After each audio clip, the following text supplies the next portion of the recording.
Okay, so gawin na natin yung integer muna. So bibigay ko yung example ng integer, paano gumawa ng integer. So delete natin tong console write line.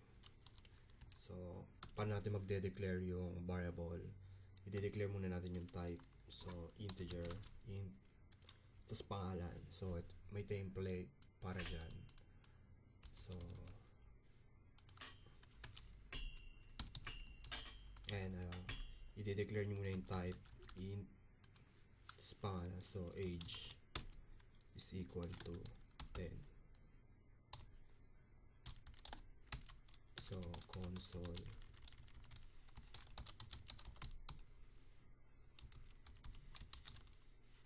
write line. So my age is 25. So like that. So wait. Okay, so compile.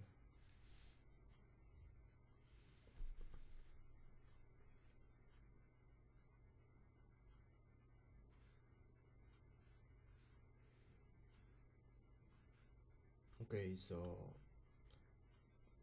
paano natin i-declare yung variable? I-declare muna natin yung type niya, type, tapos yung pangalan, age, variable name, equal natin sa kung anong value. So delete natin to, tapos yan, i-console write line natin para mailagay sa console. So run.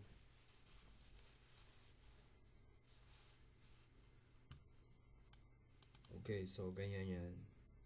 So iba console write line dito, ito yun. So tapos para panipagsamahin yung yung console write line, diba? Ito yung text plus itong plus, tapos age, ito tatawagin natin yung variable dito. Pinto yun kung may experience ka, hindi nyo na pag-isip. Kung wala talaga, so di ba